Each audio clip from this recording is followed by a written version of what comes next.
Wapendwa, karibuni katika tafakari ya neno la Mungu. Tunapotafakari masomo ya Dominika ya 5 ya kipindi cha Kwaresma.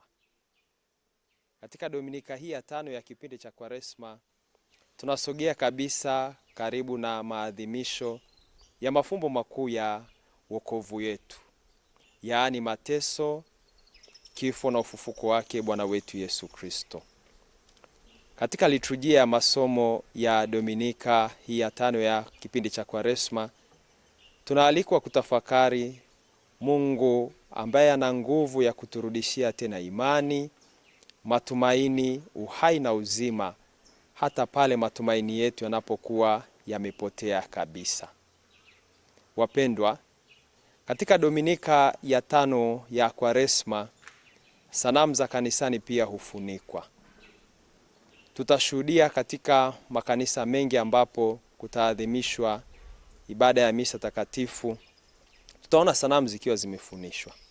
Tendo hili la kufunikwa kwa sanamu linaashiria kuingia sasa polepole katika fumbo la mateso ya Bwana wetu Yesu Kristo. Lakini sanamu hizi zinavyofunikwa zinatukumbusha pia namna ambavyo dhambi inatuwekea utando wa kushindwa kuunganika tena na Mwenyezi Mungu. Tunaalikwa katika kipindi hiki cha Kwaresma tuondoe utando huo unaotuzuia kuunganika na Mungu kwa njia ya sakramenti ya kitubio. Katika somo la kwanza tulisikia katika kitabu cha Nabii Ezekieli. Nabii Ezekieli anawaandikia Waisraeli waliokuwa utumwani Babeli. Wataalamu wa maandiko matakatifu wanatuambia kuwa inakadiriwa kuwa Nabii Ezekieli aliandika karne ya 6 kabla ya Kristo. Anawaandikia Waisraeli ambao wamepelekwa utumwani. Mji wao mtakatifu wa Yerusalemu umeharibiwa na hekalu lao limebomolewa na wao wenyewe wako uhamishoni. Katika mazingira haya Waisraeli hawa wanapoteza matumaini kwa Mungu. Wanaona Mungu amewatelekeza na wanajifananisha kama mifupa mikavu ambayo haina tena uhai.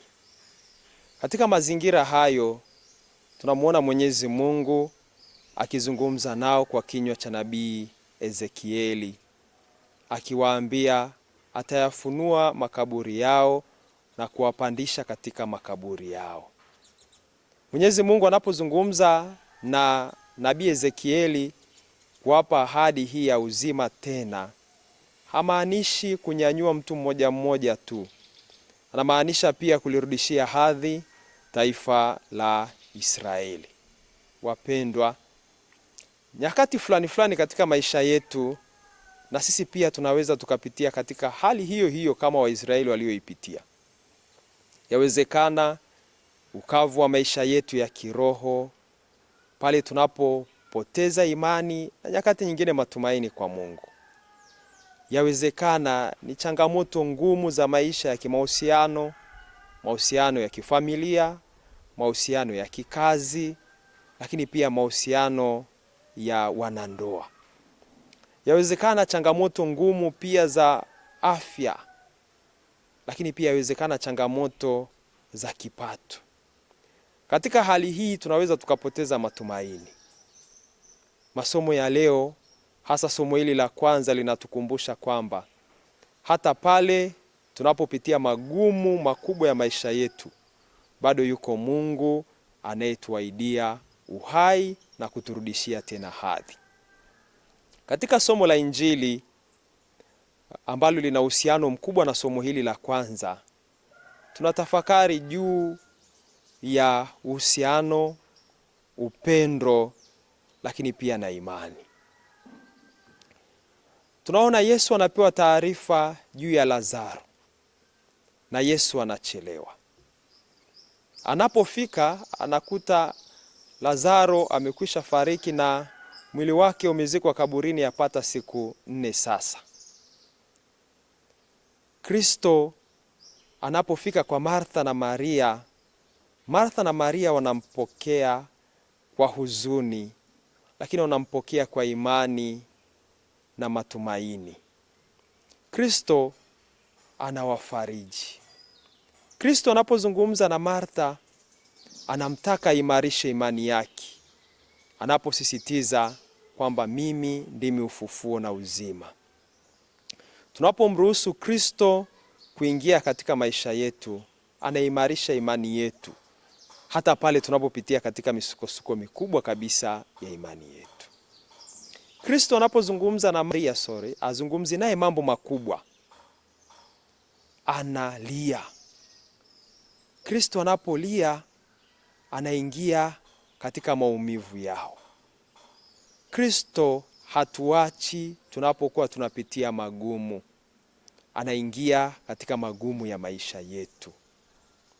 Wapendwa, Martha na Maria walikuwa na imani kwa Mungu, lakini pia walijiuliza ni kwa nini Mwenyezi Mungu aliruhusu wao wapitie katika mateso hayo. Lakini pia wanajiuliza, wanamwambia Kristo, Bwana, kama ungalikuwepo ndugu yetu Lazaro asingalikufa. Yawezekana na sisi katika maisha yetu tukawa na maswali ya namna hiyo. Tukajiuliza, hivi ni kwa nini Mwenyezi Mungu anaturuhusu tupitie katika mateso, kuondokewa na wapendwa wetu na mateso mengine ya namna mbalimbali. Lakini tunaweza tukajiuliza, kwa nini Mungu anachelewa hasa pale ambapo tunakuwa tunapitia mambo magumu ya maisha yetu?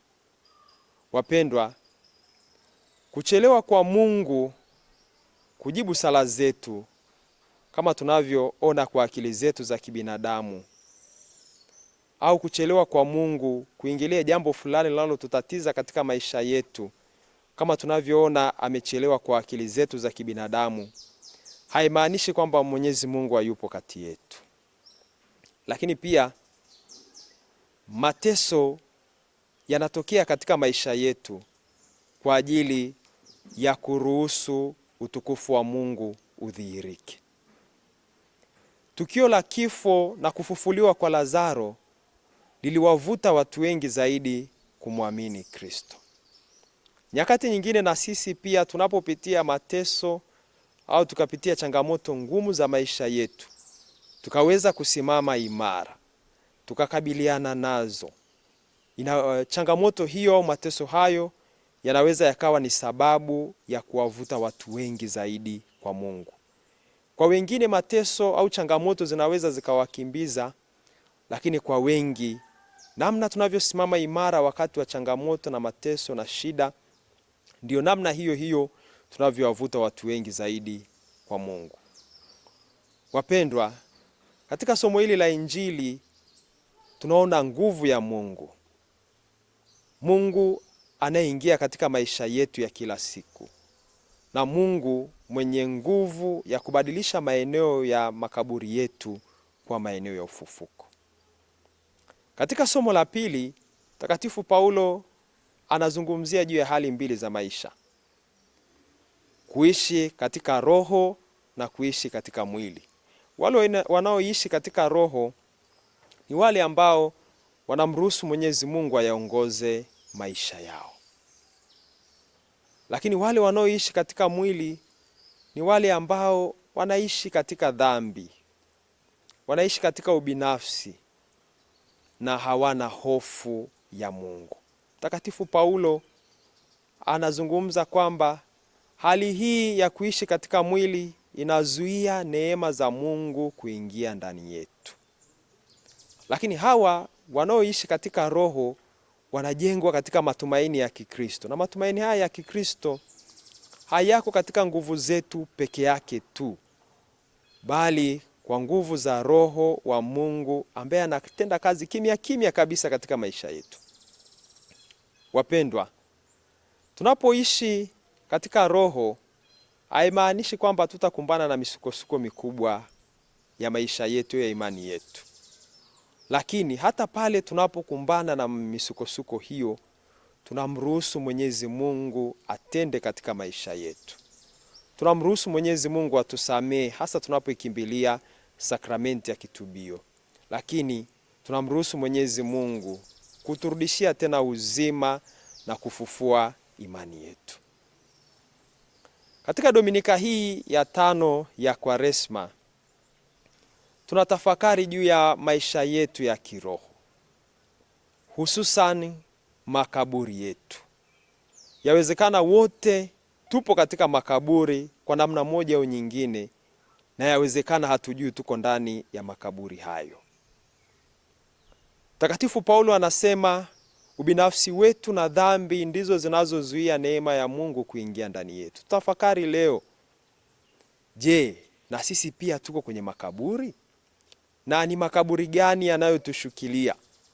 Yawezekana ni kaburi la kutokusamehe, kaburi la chuki, kaburi la uhasama.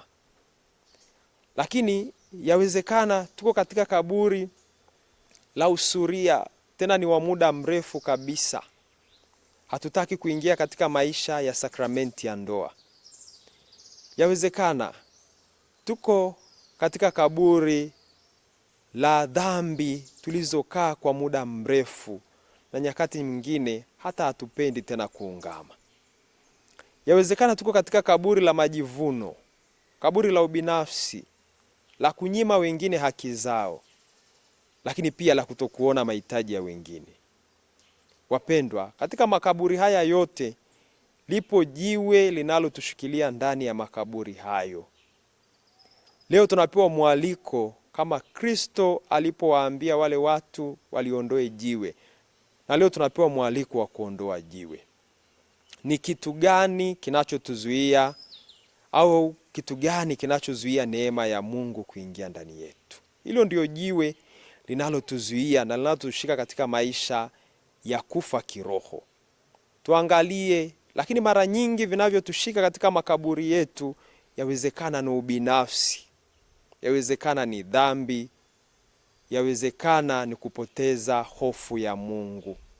Katika kipindi hiki cha Kwaresma na kwa njia ya mazoezi haya tunayoyafanya ya kiroho, tunamuomba Mwenyezi Mungu atupe nguvu kwanza ya kutambua mawe yanayotushikilia katika makaburi, kwa sababu nyakati nyingine tunapoingia katika dhambi tunaweza tusiwe na nguvu ya kutoka huko wenyewe. Tunahitaji msaada wa wenzetu, wanaotushauri, wanaotuombea na wanaotuongoza vema. Lakini pili, tunapaswa tufanye uamuzi wa kuachana na maisha hayo ya zamani na kuingia katika maisha mapya. Wapendwa, katika Dominika hii ya 5 tumuombe Mungu atufufue tena pale ambapo tumeshikiliwa katika makaburi, atuwezeshe kuondoa mawe katika makaburi yetu, atupatie uzima na kuturudisha katika urafiki na yeye. Tumsifu Yesu Kristo.